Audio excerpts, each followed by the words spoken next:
La cérémonie de l'aide de créance ici à l'esplanade du CTRI du palais présidentiel atteste de la vitalité de la diplomatie gabonaise. Tapis rouge, honneurs militaires et hymnes nationaux pour conduire auprès du président de la transition, président de la République, chef de l'État, le général Brice Clotaire Oligui Nguema, ses chefs de mission diplomatique accrédités au Gabon au nombre de 5 au total. Le premier à ouvrir le ballet diplomatique, son Excellence Miguel Grisbach de Pereira Franco, ambassadeur extraordinaire et plénipotentiaire de la République fédérative du Brésil près la République gabonaise avec résidence Libreville. Né le 21 janvier 1966 à Rio de Janeiro au Brésil, le plénipotentiaire est détenteur de plusieurs diplômes et a occupé le poste de chargé d'affaires à Bamako et à Kinshasa. Le deuxième a présenté ses lettres de créance et l'ambassadeur Vela Galetti Samuel David Surendra, haut commissaire de la République de l'Inde près la République gabonaise avec résidence Libreville, est détenteur d'une maîtrise en administration des affaires.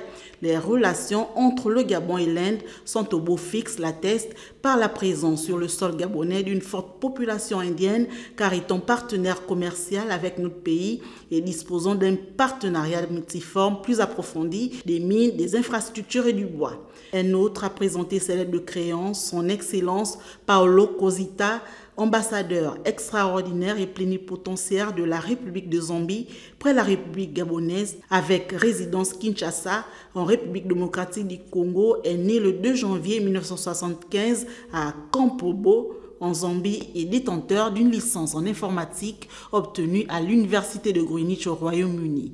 De 2021 à ce jour, le plénipotentiaire a occupé la fonction de directeur au siège national de Lusaka.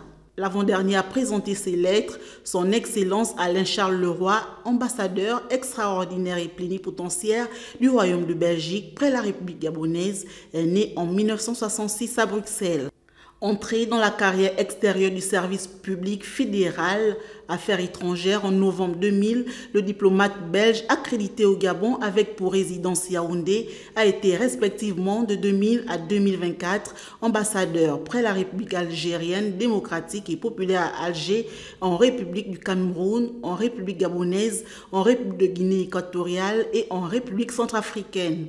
Le dernier à clore ce ballet diplomatique est son Excellence Laurent Andefri, ambassadeur extraordinaire et plénipotentiaire près la République gabonaise avec pour résidence Abuja en République fédérale du Nigeria, est détenteur d'un master en études hispaniques et d'un master en littérature et linguistique britannique et américaine obtenus à l'université de Pécs.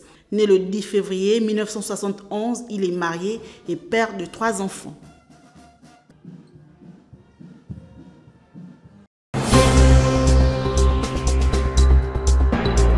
Sous le soleil, bravant la chaleur, les aguicheurs, communément appelés démarcheurs ambulants, sont là. Des jeunes, majoritairement de nationalité gabonaise, qui font en quelque sorte la promotion des articles en vente dans les magasins pour lesquels ils travaillent. Nous sommes ici parce qu'il y a manque d'emploi et d'autres viennent ici par passion. D'autres sont allés à l'école supérieure, tels que moi. Ouais. Manque d'emploi, je suis là avec les autres. On se bat, on nourrit nos petites familles avec. Bon, le travail, c'est le client. Il faut prendre un client. Mais c'est même pas vraiment ça, comment on appelle. En tant que démarcheur, il faut avoir un client pour avoir quelque chose de fait. Tant que tu n'as pas le client, tu rentres bredouille. Tu n'as rien.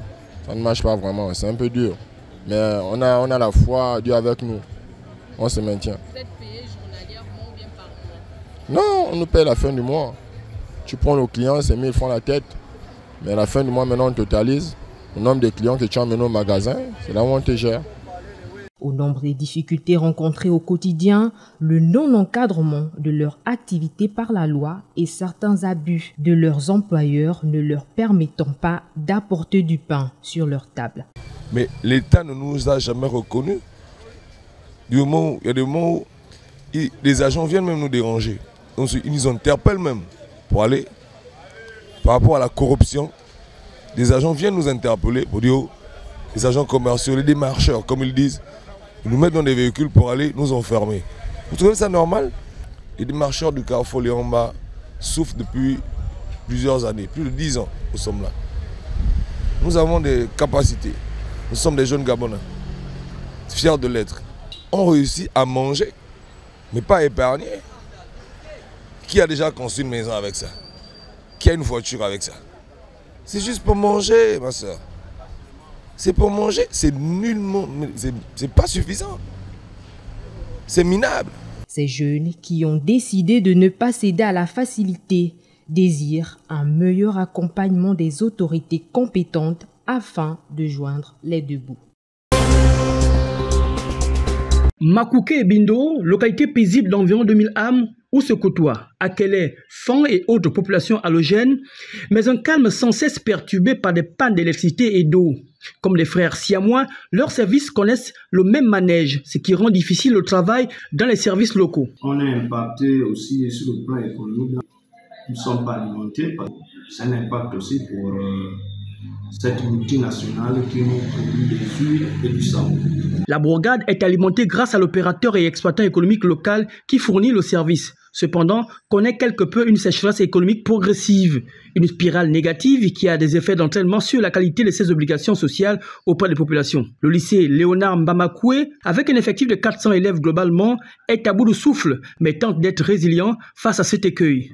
On nous donne l'électricité, on nous envoie l'électricité à 10h, et on reprend à 14h. Pour nous, c'est vraiment très, très grave parce que ça entrave nos activités pédagogiques. Ça ne nous permet pas de bien travailler en ce qui concerne nos activités pédagogiques. Ici, outre l'électricité et l'eau, qui sont un défi majeur, l'établissement s'efforce à travailler avec une infirmerie, pas souvent approvisionnée en médicaments. Pas vraiment de quoi travailler.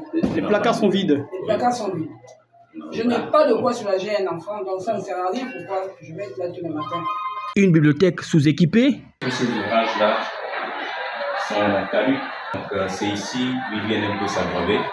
On sait que les ouvrages ne sont plus d'actualité, mais ils font avec.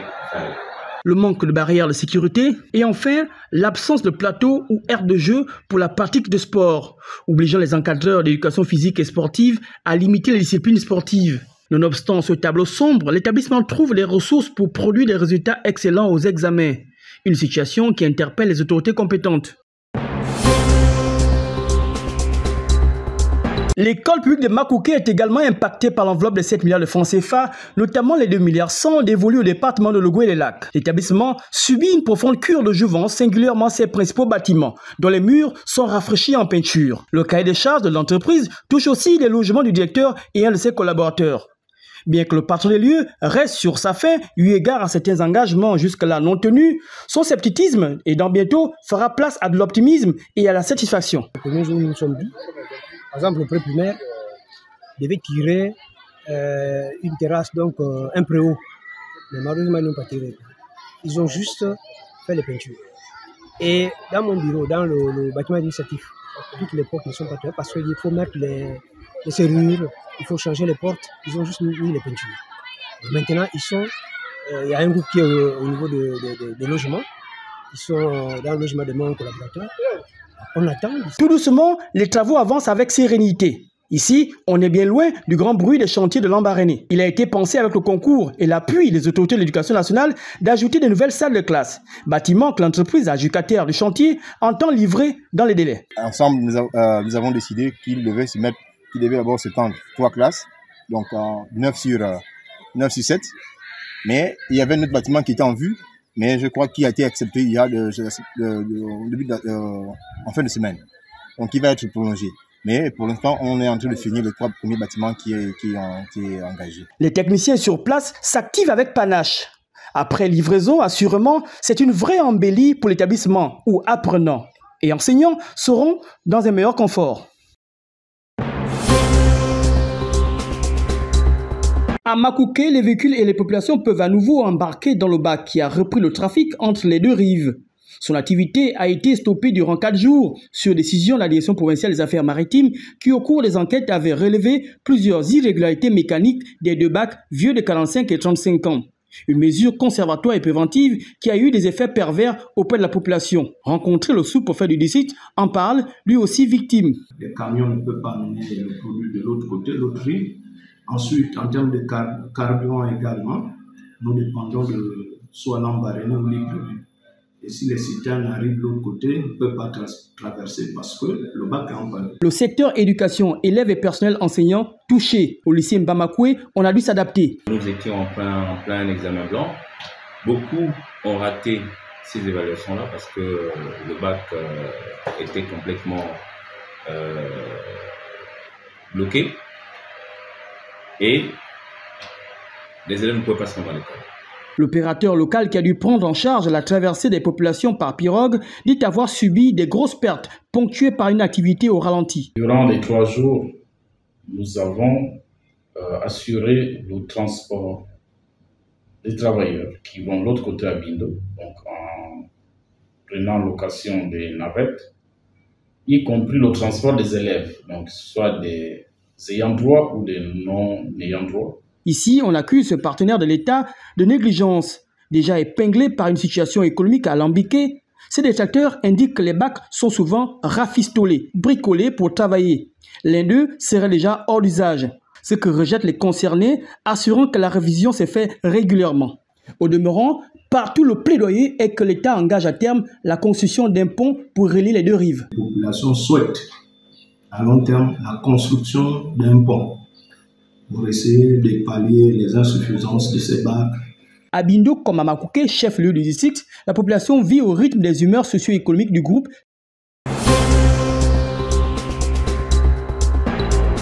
Le gymnase Omar Bongo Ondimba de Mouila a servi de cadre à la célébration de la Journée internationale des langues vernaculaires. Les élèves des établissements de la capitale provinciale de Langounié se sont affrontés à travers un concours dans les catégories arbre généalogique, contes, proverbes, art oratoire et danse traditionnelle.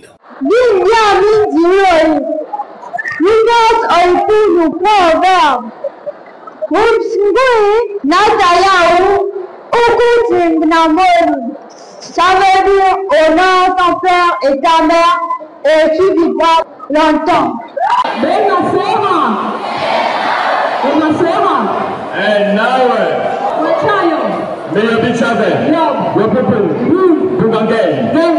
À cette occasion, la direction d'Académie provinciale de Langounié s'est réjouie de l'organisation de cette 25e journée internationale des langues maternelles, d'autant plus qu'elle a permis aux enfants de se réapproprier nos valeurs culturelles. C'est un sentiment de joie parce que nous avons quasiment vérifié qu'il y a une diversité, n'est-ce pas, culturelle au niveau de notre province et même à l'échelon national, parce que j'ai vu certains jeunes élèves s'exprimer enfants, d'autres en langue Togo, en langue Apinji, et les langues que certains ne connaissaient même pas. C'est vraiment une compétition à part entière. Les établissements se sont affrontés et les membres du jury vont délibérer tout à l'heure et on saura les meilleurs et ils seront récompensés. Les acteurs, quant à eux, ont souhaité la pérennisation de cet événement.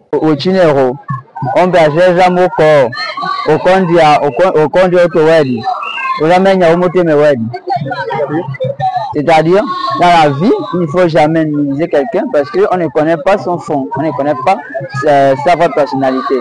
S'il faut dire un mot aux autorités qui ont organisé cet événement, je tiens humblement à les féliciter parce que ce genre d'événement permet de signifier les élèves et la jeunesse dans leurs racines culturelles. C'est très important parce que ça nous ramène dans nos cultures. Il y a des gens qui ne savent même pas se présenter en langue, comme je l'ai fait tout à l'heure. À l'issue de ces moments, les participants sont répartis avec l'espoir de remporter un prix lors des grandes finales qui se dérouleront prochainement dans la commune de Mouila.